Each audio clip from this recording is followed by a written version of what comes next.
We've all heard what a difference a day can make. Forget about a day. We were talking about this at the top of the show. How about a few hours? That's all it took, guys, for Texas to be in this legal limbo land, if you will. Just a few hours after the Supreme Court voted to allow the Lone Star State to arrest and deport illegals. A federal appeals court, well, it just ran interference, Kaylin, blocking the law from going into effect. But if you thought this tug of war was done, well, you'd be wrong, because the fate of that law now rests in the hands of a 3-judge appeals panel. Joining us live now to discuss this more is author, constitutional attorney, and Republican congressional candidate Don Brown. Always good to have you with us here, Don. So this is all happening behind closed doors. And here again, the judges, I should say, appear to be at odds as to whether or not this law can actually take effect while it's being challenged in the courts. What are your thoughts on yes. this? Thanks for having me on. And following General Flynn, it's kind of like batting cleanup behind Babe Ruth, so I'll do the best I can.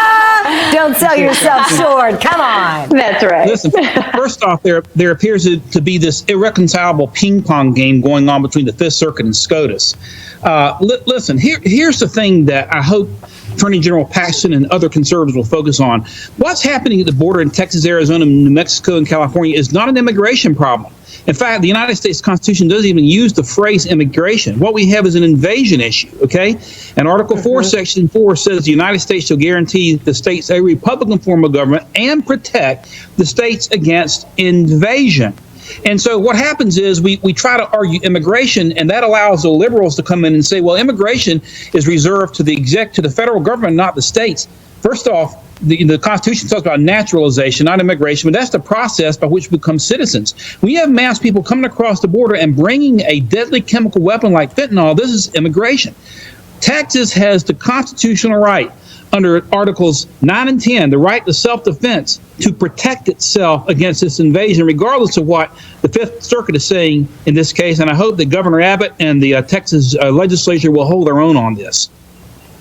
Don, it's interesting. You know, we were talking about this with General Flynn a little bit earlier, and it's just, we're at a point now where everything has become politicized, corrupted by politics, really. And we're seeing that even in our legal system, to where we have the Supreme Court battling the federal court, battling, the appellate court. And really, it's just kind of the heart of it is whose political allegiance, where does that political allegiance lie, as opposed to these courts following the letter of the law? I mean, would you agree?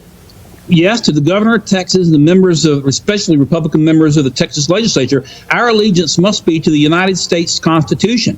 The federal government has an obligation to protect the states against invasion. If it doesn't, the states have an inherent right to self-defense. It's an unalienable right. We saw it in the Heller case, Heller versus District of Columbia. There is an inherent, unalienable right to self-defense. The states have that right. And I hope that Texas will move forward with applying the principles of this SB 4, because the Fifth Circuit has done nothing but thrown the entire appellate judicial process into confusion. And at any rate, Texas has an inherent right to self-defense. They've got to do that. We had 107,000 deaths in 1 year from fentanyl between 21 and 22. 107,000. That's almost twice the number of deaths that we lost in Vietnam over 10 years. We got to draw the line. This is an invasion of epic proportions from a chemical weapon, fentanyl, primarily coming from China across the U.S.-Mexican border. And Texas must stand its own, regardless of what the Fifth Circuit's doing, in my opinion. Oh, well, Don, you make a lot of really good points, and Caroline mentioned the politicization of the issue. Apologies, I can speak English. No, you've been watching Biden. On most days. We're just calling it. That's right. The Biden effect. Fall asleep. But no, Bidenitis. I had it yesterday. Bidenitis. Yes. There's no cure for that. No one's going to give me vitamin B shots on my way out the door here today. But Don, we talk about the political implications of this particular case. Obviously there is an election going on for president. I'm not sure if anyone's aware. What do you expect Joe Biden to do about this? Does this become such a liability that he, eventually will weigh in? I know folks like Kari Lake and many of the other candidates who are running for office along those border states are weighing in very publicly. But what do you think? You think this is enough to get Biden to cave in and put his thumb on the scales, or what? I would be shocked if Biden tries to step in and deprive Texas of its right to defend itself. What's it going to do? Politicize? There's that word again. Nationalize the Texas National Guard. You guys got me on the wrong word. He's not going to do something that's stupid because it'll be political suicide. He can talk all he wants. But really, I don't think he's going, and I'm not sure the Texas National Guard, if Biden tried to nationalize them, would even follow him in this case because the situation is so bad and so many Texans and Americans are dying from fentanyl. I don't think politically he can do anything. Now, I could be miscalculating. I think they can talk all they want. They can say that immigration is a federal government. It was in the realm of the federal government. That's what the Fifth Circuit's trying to say. But this isn't an immigration issue.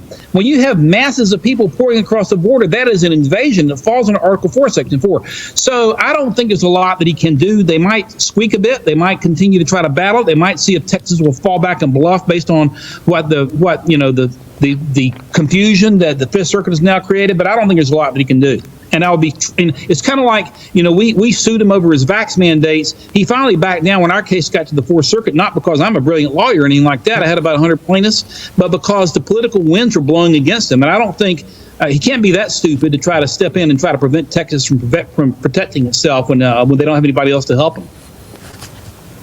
Well, Don, we also want to get your reaction to a ruling that has a lot of us scratching our heads. So not only does Biden's administration want to refer to illegal immigrants as newcomers, but apparently those newcomers are now allowed welcome gifts like guns. Yeah, if you illegally entered this country, we want to arm you. But if you are an American citizen, we want to take your guns away. Of course, all this comes after an Illinois federal judge appointed by Obama ruled the Constitution protects the rights of non-citizens. Don, the leftist judge is arguing this illegal immigrant is entitled because he doesn't have a criminal record.